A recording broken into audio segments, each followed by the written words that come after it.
Hey y'all, welcome to class. Today we're going to be talking about inverses of linear transformations, starting with kind of like definitions and how can we apply them in math, and then how can we practically apply them in our world as well.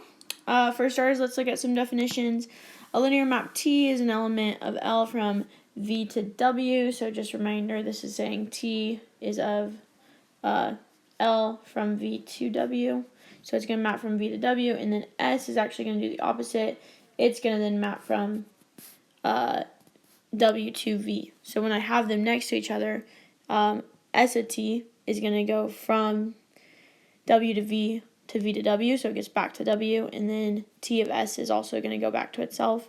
And then the I's are not actually the exact same I, so it's not, they both give us the identity matrix or the identity operation. It's just the one of them is going to be the identity operation on V, and the other is the identity operator on W. A couple other properties I wanted to run over with you before we move into some applications is that the invertible linear maps imply that there's an isomorphism. Isomorphism is like another word for invertibility. They kind of can oftentimes mean like one and the same. Two vector spaces are isomorphic if and only if they have the same dimensions. That's something that we can use when trying to prove this as well. All invertible maps have unique inverses, so that's a really important thing to know about inverses, is that they are unique. And then one fun thing about a linear map is that its inverse is also linear. And the notation you can see on the right there is going to be basically our letter to the negative first power. One really important thing for matrix representation is we know that it is invertible if two things hold. First off, if the determinant is not equal to 0, and then second off, if it is square. Let's just briefly talk about these proof here. So to prove that the determinant is not equal to 0, let's first consider the determinant of A. So if I take the determinant of A and multiply it by the determinant of A inverse, we get A times A inverse, which we know is I. Well, the determinant of I is 1, and that's because when we look at the determinant, let's just look at a 2 by 2, for example. A 2 by 2 identity matrix is going to be this. Its determinant is going to be the first row minus the second row, which is 1 minus 0, which is 1. And that's always going to be the case since it has zeros everywhere else and it just has a row of 1s. The determinant of the identity matrix is always going to be 1. Well, that means the determinant of A cannot equal 0 because 0 times nothing equals 1. And moving in the other direction, so let B be the echelon form of the matrix A, only using type 1 and type 3 operations, so it's not changing A by any scalar. So you see the determinant of B is equal to the product of the diagonal elements of B. So because it is in echelon form, it has zeros underneath, and so its determinant is just going to be that diagonal. So the determinant of B is equal to the determinant of A or negative A, and then since the determinant of A is not equal to 0, then that means there can be no diagonal element in B equaling 0. So let's say this is my B. Basically, every single number, let's just say this is my diagonal, every single number in that diagonal cannot equal 0. So A, B, and C cannot equal 0, which means a couple things about our matrix. It means every single row, column, and every single is a pivot row or column. So what this means is that A has full rank, and also the column space of A spans Rn, and A maps from Rn to Rn, so it maps kind of back to itself. So it's 1 to 1 and on 2, which is the definition of isomorphism because it's both surjective and injective, so it's invertible. Let's move on to how do we tell if something is an inverse. So keeping in mind, it has to be square, and the determinant cannot equal 0. So if we're just asked to state the inverse, those are the two things we're looking for. First off, this first one is not square, so we can know right away that it's not invertible. There is no inverse. The second one, we have to take the determinant, remember a shortcut from taking the determinant is we can just pick the row with the most amount of zeros. So this first one is going to give me 0 times whatever minus 1 times, okay, let's find the determinant. The other things that are going to match with the 1 here are going to be these 4 numbers. So we're going to take the first diagonal, which is 1 times 4. So that's going to be 4 minus my second diagonal are these 2's here. We're skipping over the 1 there. Sorry. Which is another 4. And then lastly, the last one is a 0. So we get plus another 0. You guys have seen how to determine it. Again, if you're still confused, there's another video about it in the chat. And so you can see we get another 0. So we get the determinant of b equals 0. Which means that there is no inverse because we said it has to be non-zero. So this one also doesn't have an inverse. And then let's just do determinant of this last one. First row minus second row, we get 6 minus -4, which gives me 10. So we get the determinant of C is 10. That is not 0, so yes, it's invertible. Yay. Okay, let's slide down and go into finding the inverse. I'm going to set this up and start it for you, but we're not going to do the whole problem. It just takes a while, and we don't have enough time. In a normal class, I would definitely run through this whole problem with my kids and take as much time as they need on it. So first thing to do to find the inverse is you augment it to the identity matrix. Since this is a 3x3 matrix, I'm going to augment it to the 3x3 identity matrix. And then what we do is we get the left side into row echelon form.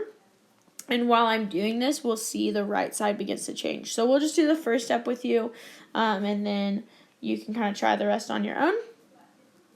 So the first thing I would do is get rid of that 6. You want to start at the bottom and work our way up when getting into reduced row echelon form. So what we would do is we would take row 3 and we would subtract 6 row 2. All right, in doing this, we would get 0 minus 0 is 0, 6 minus 6 is 0, 7 minus 6 times 4. That 6 times 4 is 24. So we get -17. And then we also get 0 minus 0, which is 0. And then this is going to be 0 minus 6. So it's actually going to be a -6 here. And then we'll get a 1. So the rest of this at the moment is the same.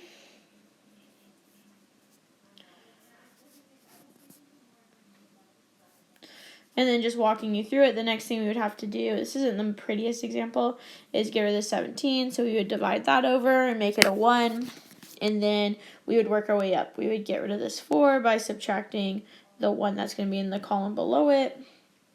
And then after we get rid of that 4, we would go up again. We get rid of the 3.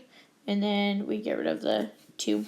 And all of this is using just our row operators that we would normally do to get something into reduced row echelon form, which you guys have seen in the past. So try that one out, see what you get. It's not necessarily the most beautiful inverse, but that is how you can find the inverse of any matrix, is through this. We're going to talk about a little shortcut for finding the inverse of 2x2 matrices in a little bit here, but let's talk about some application first.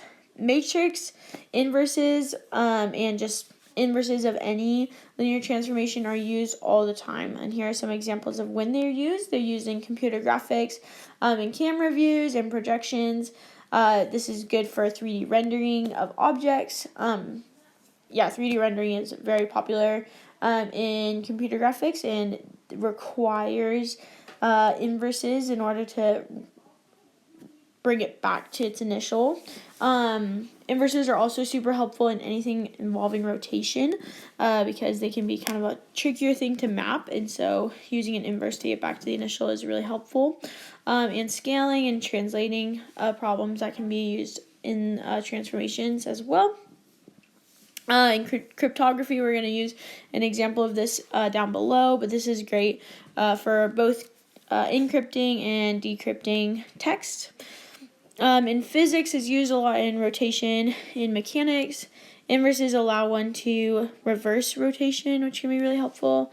Also used in optics and lights and transformation, and this is important with light passing through lenses or through a mirror or something along those lines. And then lastly, with data analysis, it's used in the principal component analysis, which is what PCA stands for. This reduces dimensionality, and so it's kind of like a scaling that we saw in computer graphics. And then it can restore it back to its original. That's the great thing about inverses, is it brings us back to where we started. And then linear regression, these models, helps model relations, compute different parameters of best fit, and then once again, if it can always bring us back to kind of the initial. Okay, so we're going to try an example of this. This is the Hill cipher example. He used matrix inverses to decrypt messages. This became very popular actually during World War II, and the purpose of it was to write different messages in order to, so that way the spies or whoever was trying to listen to our messages could not hear them or could not understand what they meant. And so this became very popular because it was really easy to decrypt messages using these inverses. So keep in mind, this is kind of the equation that's set up here. And we are trying to figure out what P is. We have my decryption message. I also have the final message, and I just need to know what C is. And so when you go to do this, we're going to be solving for P. So in order to get P by itself, we're going to take inverse. And we would get P equals A inverse of C. This is going to be kind of like identity P, but the identity times any other matrix is just that other matrix. So this is what we would end up with. So let's talk about what A inverse is before we start. A little equation that can help us find the determinant of a 2x2 matrix. This only works for 2x2, unfortunately. But we can switch my A and D and make my B and C negative. And that is my determinant. We can always use the augmenting to a identity matrix as well, but this is kind of a little shortcut. So we get 1 over, we're going to have 6 minus 5 here. And then remember, we're switching, so we got our 2 up top, 3 down below. We're switching the positive to a negative from the B and C. So my inverse, this is just going to be a 1 over 1. So my inverse is just going to be 2, negative 5, negative 1, 3. And that's going to be multiplying by negative 87 and 26. All right, let's go ahead and work this out. So we're going to do some matrix multiplication here. First row by the first column. So we get P equals negative 174. And then plus 435. And then, I'm sorry, that was 26 times 5. 130.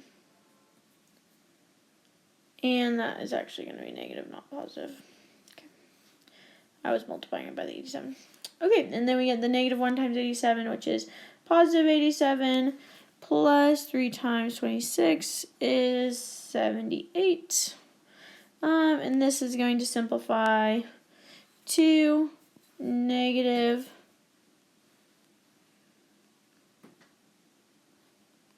304.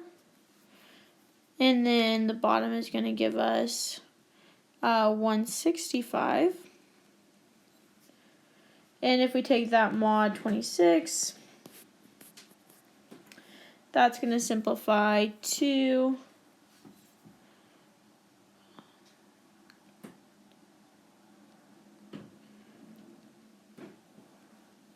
8. And then we will take 26 and multiply it by 7 and subtract 164 and get 17. Okay, so the 17th letter in the alphabet is Q. And the 8th letter in the alphabet is H. So we get this little message, HQ. And that was the initial code that they were sending us. This can also be done like with words. You could send little messages, and that's what we're going to be doing in our last one. This one I worked out for you, an example of it. This would be my formative assessment that I would like you to do. So now would be a good time to work on that. You're going to pick your own 3-letter word. So in this case, I chose dog, found the letters that correlated to dog. So 4, 15, and 7. And then I used that to find the new message that we would send. So I used it a little bit differently than the previous one did. But yeah, still really interesting to see how all of that works out. And then that is it for the presentation. So these are the references, and let me know if you have any questions. Thank you very much. Have a good